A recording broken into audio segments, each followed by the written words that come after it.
Buenas tardes, estimados alumnos, espero que se encuentren bien. En esta oportunidad vamos a dar inicio a una nueva clase en el cual vamos a desarrollar lo que es presión arterial y hipertensión e hipotensión en el proceso enfermero. Como objetivo para esta clase, planteé definir la hipertensión y sus factores de riesgo, definir hipotensión arterial, describir la actuación de enfermería de un paciente con hipertensión arterial y describir la actuación de enfermería de un paciente con hipotensión arterial. Bien, como definición podemos decir que la presión arterial es la fuerza que imprime la sangre impulsada por el corazón sobre las paredes arteriales y que permite la circulación por todo el árbol arterial, venciendo las resistencias periféricas. Su valor está determinado por la presión generada por la contracción ventricular y la resistencia opuesta por la sangre que se encuentra en el sistema circulatorio. Es decir, que la presión en el interior del circuito arterial es directamente proporcional al volumen minuto expulsado por el corazón. También podemos decir que la presión es la presión que ejerce la sangre dentro de las arterias del cuerpo.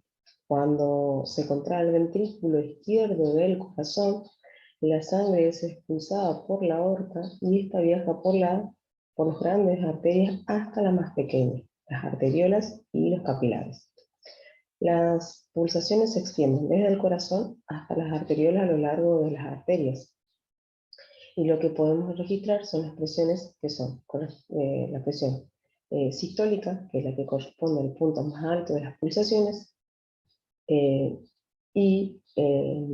oscilan en unos valores de 120 milímetros de mercurio en un adulto joven, y la presión diastólica, que es la que se mide en un nivel más bajo de las pulsaciones, es decir, durante la relajación ventricular.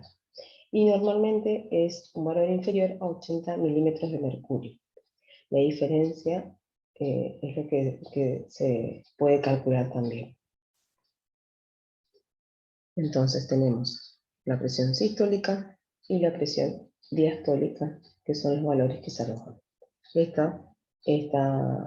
Estos valores que se arrojan se miden en milímetros de mercurio.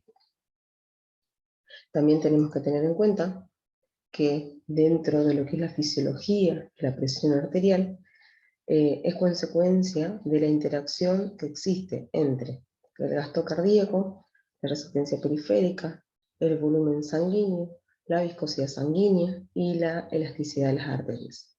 Cuando hablamos de gasto cardíaco, es el volumen de sangre que se bombea a las arterias por el corazón. Cuando el volumen aumenta en un espacio cerrado, como en un vaso sanguíneo, la presión en ese espacio aumenta. Así, a medida que el gasto cardíaco aumenta, más sangre es bombeada contra las paredes arteriales, provocando una elevación de la tensión arterial. El gasto cardíaco también puede aumentar en casos que el paciente presente fiebre, haya hecho ejercicio, entre otras situaciones. La otra interacción que existe es la resistencia periférica, que es que la sangre circula a través de una red de arterias, arteriolas, capilares, vénulas y venas. Las arterias y la arteriola están rodeadas de músculo liso que se contraen o que se relajan para cambiar el tamaño de la luz del vaso. El tamaño de las arteriolas y de las arterias cambian para ajustar el flujo sanguíneo a la necesidad de los tejidos locales, ¿sí? Entonces eso se va adaptando según las necesidades. Después tenemos el volumen sanguíneo. El volumen sanguíneo también afecta en lo que es la tensión arterial. La mayoría de los adultos tienen un volumen de sangre circulante de 5.000 mililitros. Normalmente el volumen sanguíneo permanece constante, pero si el volumen aumenta, ejerce más presión contra las paredes arteriales. Por ejemplo, la perfusión rápida e incontrolada de líquidos eleva la tensión arterial. Cuando el volumen de sangre circulante disminuye, como en el caso de una hemorragia o una deshidratación en la cual hay pérdida, la tensión arterial también va a disminuir. Otro punto a tener en cuenta es la viscosidad de la sangre. La densidad o la viscosidad también influye en lo que es los vasos sanguíneos. El hematocrito o el porcentaje de glóbulos rojos en la sangre determina la viscosidad de la sangre. Cuando el hematocrito aumenta y la sangre fluye lentamente, la tensión arterial tiende a aumentar. El corazón debe contraerse más enérgicamente, claramente, para poder mover esa sangre que está mucho más viscosa, es decir, mucho más densa. El otro punto es la elasticidad, que normalmente las paredes de una arteria son elásticas y se distienden con facilidad. A medida que la presión dentro de las arterias aumenta, el diámetro de las paredes de los vasos también lo hacen para acomodarse a la presión. La distensión de las arterias evita grandes fluctuaciones de la presión arterial, pero en ciertas enfermedades como la arteriosclerosis, las paredes de los vasos pierden esa capacidad de elasticidad, lo cual hace que se vuelvan, que hacen que no puedan ensancharse como lo hacían con anterioridad.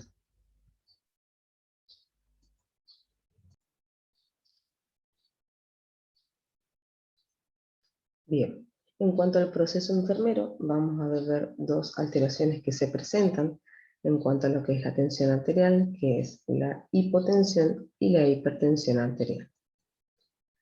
Antes de iniciar, tenemos que tener en cuenta que hay factores que influyen en la presión arterial, como ser el hábito de fumar, la cafeína, la edad, el estrés, la raza, el sexo, modificaciones diurnas y procesos patológicos por los cuales pueden estar atravesando las personas eh, en algún momento en el cual se esté controlando la tensión arterial. Bien, como les dije, vamos a ver dos alteraciones que se presentan. Por un lado tenemos la hipertensión arterial y por otro lado tenemos la hipotensión arterial. Cuando hablamos de hipertensión es el término que se utiliza para describir la tensión arterial elevada. Es decir, uno o ambos valores de la presión arterial, ya sea sistólica o diastólica, pueden estar elevadas. La hipertensión, cuando se presenta, aumenta el riesgo de que se produzca alguna cardiopatía coronaria de varias formas, debido a que primero aumenta la carga de trabajo del corazón, aumentando la demanda de oxígeno y el flujo sanguíneo coronario. El aumento de la carga de trabajo también provoca hipertrofia de los ventrículos. Esto con el tiempo, este comportamiento, va a contribuir a la insuficiencia cardíaca. Y en un segundo lugar, la hipertensión provoca daños en el endotelio de los vasos sanguíneos, lo que estimula al desarrollo de aterosclerosis. Las placas de ateroscleróticas lo que hacen es acentuar la hipertensión arterial, ya que estrechan, o sea, cierran la luz vascular y reducen la elasticidad de los vasos sanguíneos. Por consiguiente, existe una correlación crítica entre los dos trastornos que pueden potenciar el riesgo de alguna enfermedad cardiovascular en las personas que la padecen.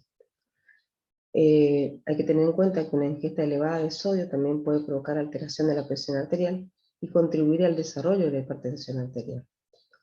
Tenemos que tener en cuenta que en primer lugar puede estimular la liberación de la hormona natriurética, lo que contribuye indirectamente a que se produzca la hipertensión arterial. Y por otro lado, el sodio lo que hace es estimular los mecanismos vasopresores que producen una vasoconstricción, es decir, que se cierran, que se estrechen los vasos sanguíneos. También hay pruebas que hay otros factores que hacen que se puedan endurecer los vasos sanguíneos, como ser la ingesta reducida de potasio, el calcio, el magnesio, que pueden contribuir a la vasoconstricción y posteriormente al desarrollo de la hipertensión arterial. Bien, hay algo que hay que tener en cuenta, que dentro de las manifestaciones clínicas, la mayoría de las personas que presentan presión arterial alta, es decir, hipertensión, muchas veces no presentan signos y síntomas, ya que es una patología que se manifiesta de forma silenciosa en algunos casos, e incluso puede llegar a ser mortalmente peligrosa y únicamente detectable cuando los valores de presión arterial son extremadamente elevados. En algunos casos y en algunas personas, pero no siempre, hay que tenerlo en cuenta esto, no siempre van a presentar estas manifestaciones, pueden llegar a tener cefalea, dificultad para respirar, epistaxis, pero otros signos y síntomas no son específicos y por lo general no presentan algún tipo de manifestación que uno pueda llegar a intuir de que el paciente está con hipertensión arterial. Por lo tanto, es necesario tener en cuenta esto a la hora de hacer una buena valoración de nuestro paciente, el poder detectar si nuestro paciente tiene o no hipertensión.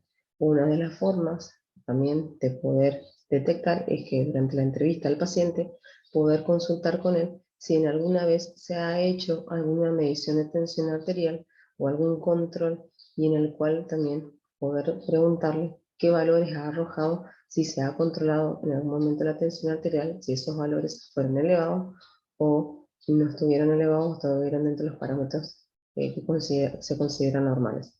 Entonces, durante la entrevista es importante poder indagar al paciente sobre este punto.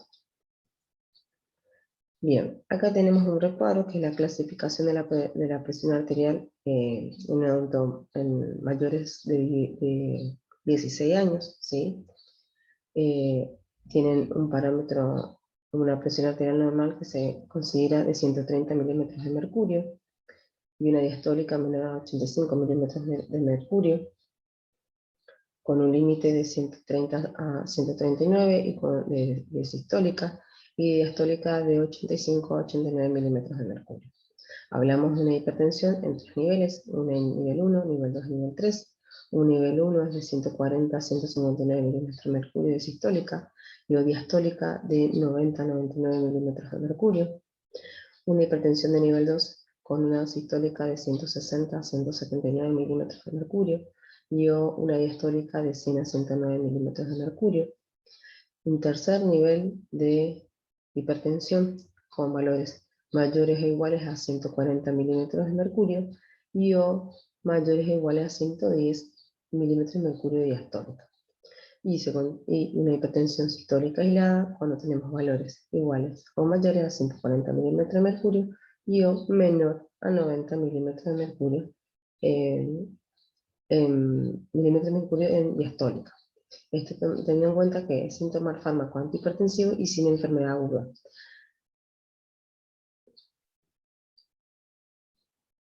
Bien, como diagnóstico de enfermería en cuanto a lo que es la hipertensión arterial, acá tenemos algunos ejemplos.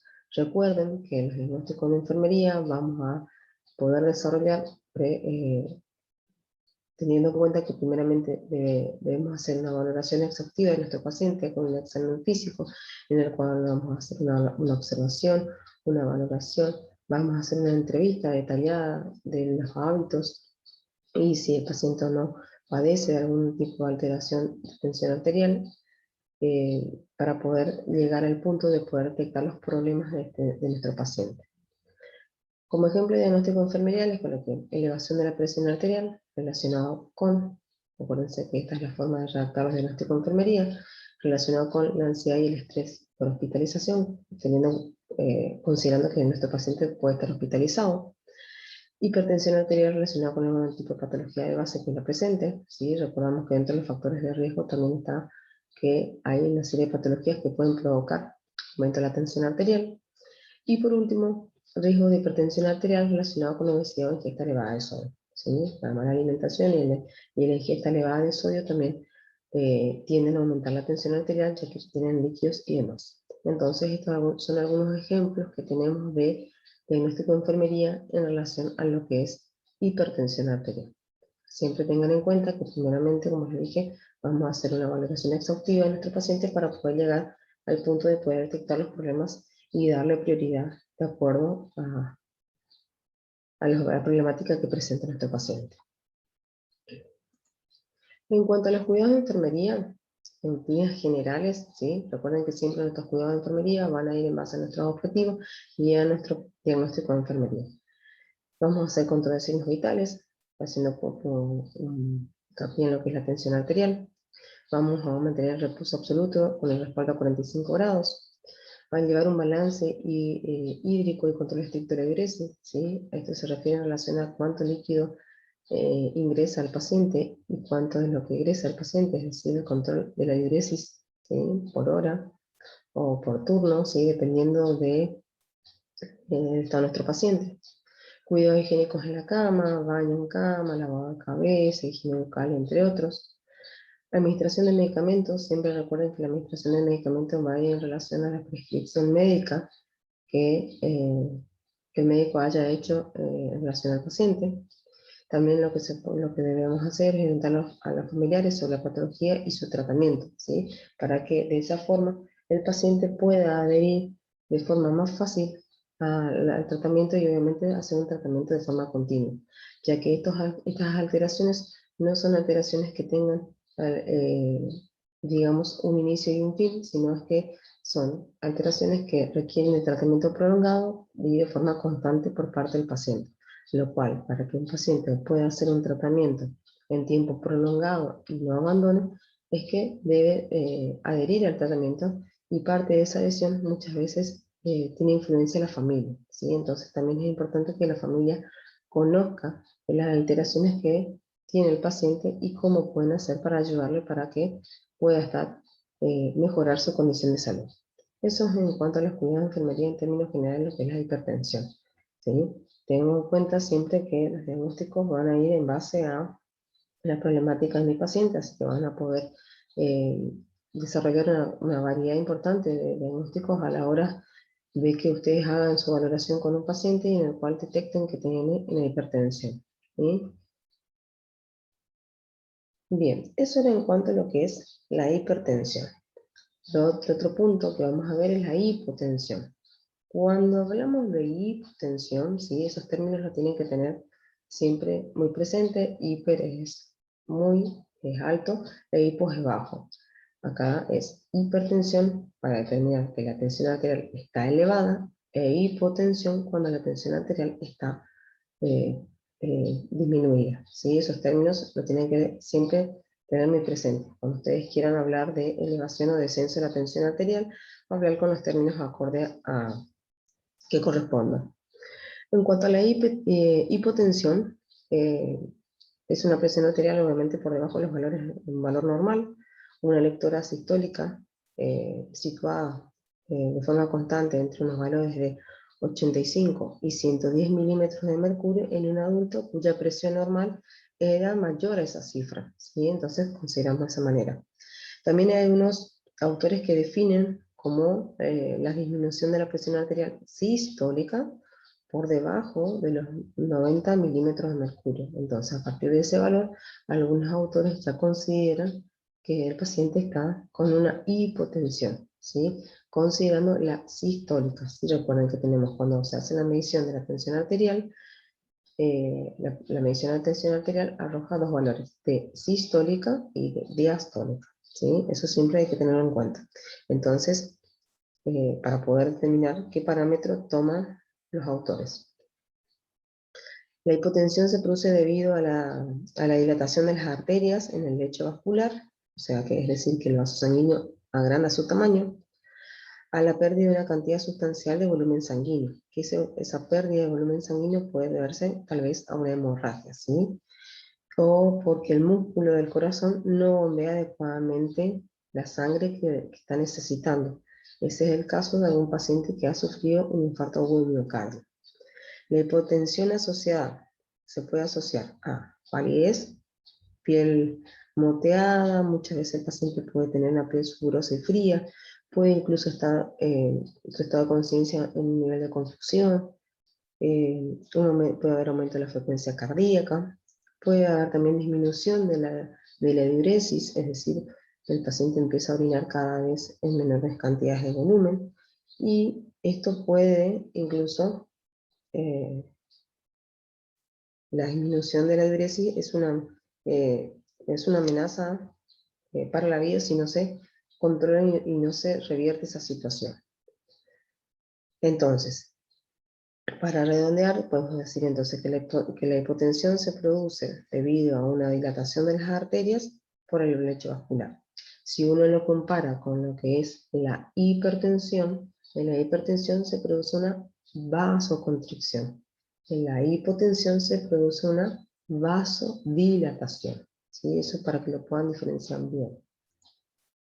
Hay una situación que también se puede presentar, que es la hipotensión ortostática, que tal vez alguna vez a más de uno le ha ocurrido, o le puede llegar a ocurrir, o le ha ocurrido a un familiar o a alguien cercano nuestro, que es que una presión arterial que cae cuando el paciente, al estar acostado, y se sienta o se pone de pie, ¿sí? Más sobre todo si lo hacemos de forma brusca.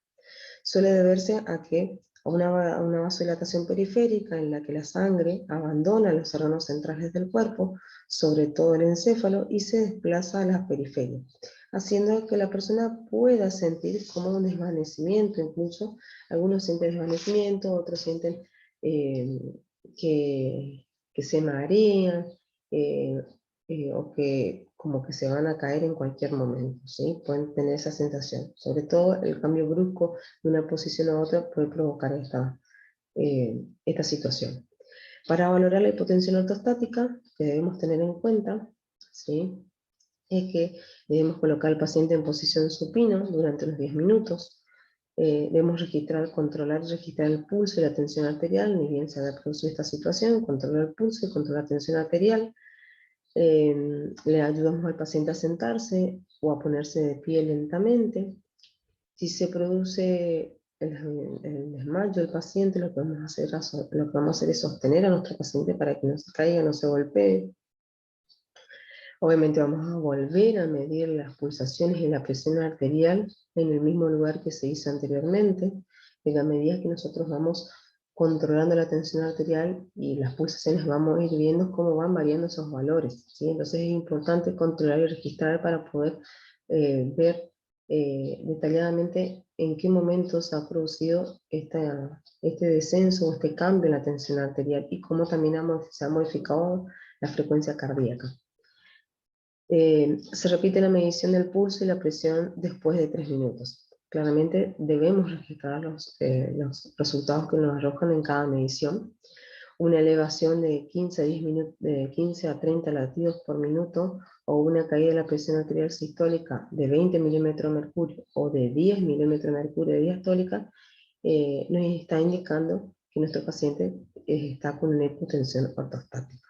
¿Sí? Entonces esos son los puntos importantes para poder valorar la hipotensión ortostática, obviamente acompañado de lo que es las manifestaciones que puede llegar a tener nuestro paciente en ese momento, ¿sí? Sobre todo para poder hacer una correcta valoración de nuestro paciente.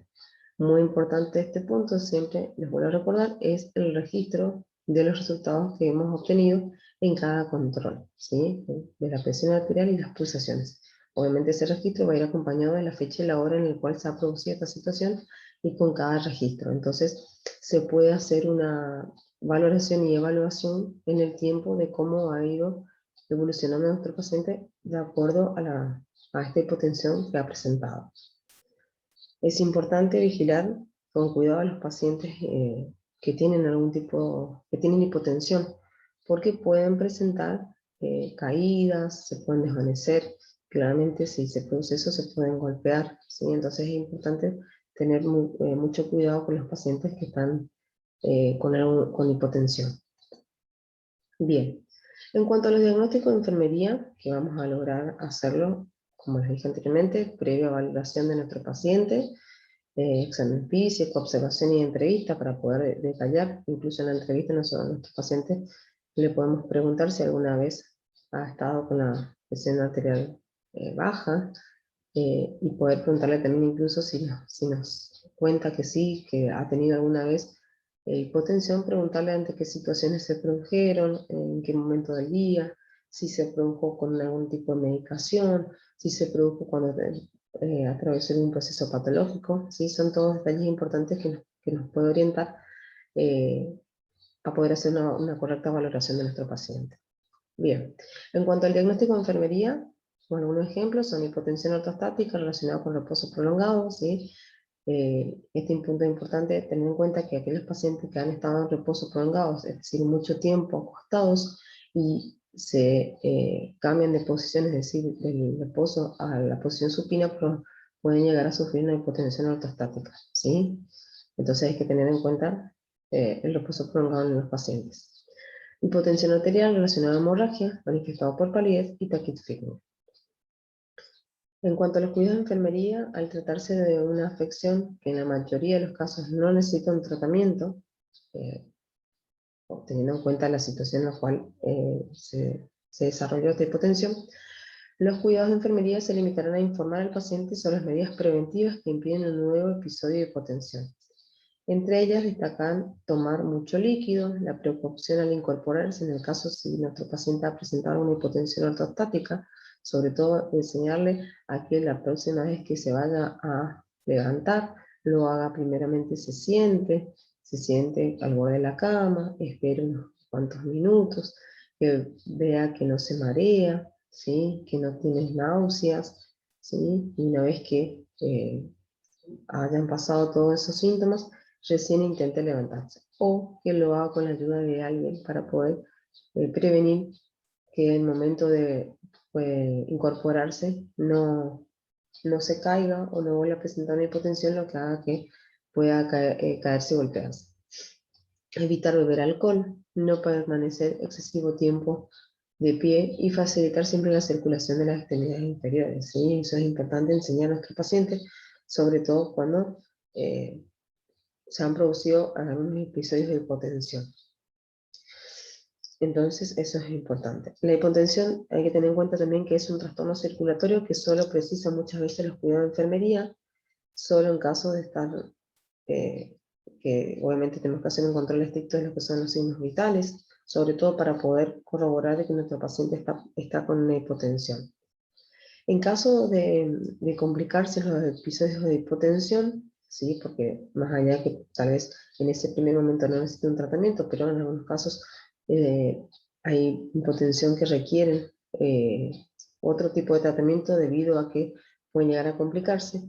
La enfermería controla y vigila el estado general del paciente y se encarga de suministrar todos los medicamentos que el médico va a ir prescribiendo en el caso de que nuestro paciente haya presentado una hipotensión y esta se haya complicado. Muy importante, vuelvo a repetir, el control estricto de los signos vitales en todo momento y el poder registrar esos valores que ha arrojado en cada medición. Los cuidados con la persona, los cuidados de enfermería en la persona con hipotensión arterial, con hipertensión arterial, siempre se basa en la vigilancia de las constantes vitales para favorecer obviamente el bienestar del paciente y el cumplimiento del apoyo. Y en el caso de la hipotensión también, brindar cuidados que se basen en la vigilancia constante de la tensión arterial, claramente para poder tener un control estricto de esos valores y poder ver cómo va evolucionando esa tensión arterial con el correr del tiempo, y una forma de poder valorar y tener un seguimiento acorde es por medio de las mediciones, ¿sí? Y obviamente del registro. Y obviamente el cumplimiento del tratamiento es de vital importancia para poder reducir los riesgos y complicaciones que puedan llegar a tener si nuestro paciente padece algún tipo de problemas, ya sea de hipertensión o de hipotensión, ¿sí? Sobre todo en los pacientes, como hablamos al inicio, sobre todo los pacientes que son hipertensos, ya que la hipertensión puede conllevar a otras complicaciones a nivel cardiovascular. Entonces es importante siempre enseñar a nuestro paciente la importancia de hacer un buen tratamiento, de adherir al tratamiento, y que la familia también en muchos casos acompañe a estos tratamientos para poder mejorar la calidad de vida de nuestros pacientes. Y eso también es parte de los cuidados de enfermería. Como enfermeros, poder enseñar a nuestro paciente la importancia de los tratamientos para que el paciente pueda comprender el por qué debe hacerlo y para qué. Y siempre enseñándole que es en pos de mejorar su calidad de vida y obviamente de su salud. Bien, un punto importante en cuanto a lo que es la tensión arterial, como bien les repetí, tanto la hipertensión y la hipotensión arterial, una de las cuestiones importantes es el control estricto de la tensión arterial, y las recomendaciones a la hora de controlar la tensión arterial son, que tenemos que tener en cuenta para poder medir de forma correcta y que los valores que nos arrojen sean fidedignos, es que durante la medición el paciente no hable. El brazalete sobre el brazo debe estar desnudo, es decir, no colocar el brazalete encima de la ropa, sobre todo ahora que vienen épocas de frío, ¿sí? Que muchas veces a veces se comete el error de colocar el manguito sobre los abrigos, y obviamente el valor que va a arrojar no va a ser más fidedigno porque hay mucha ropa encima, y obviamente si le colocamos el brazalete, a la hora de controlar la tensión, el valor que nos va a arrojar no va a ser el más exacto. El brazo siempre a la altura del corazón, que el paciente esté bien sentado con la espalda apoyada sobre la silla, que no cruce las piernas, que apoye los pies bien sobre el piso, ¿sí? Que vacíe la vejiga, ¿sí? Porque también si la vejiga está cargada puede aumentar la tensión arterial. Que haga reposo el paciente, si el paciente acaba de venir caminando varias cuadras, o se acaba de subir una escalera, o se acaba de andar en bicicleta, sentarse, que repose, ¿sí? Que repose unos cuantos minutos antes de realizar la medición.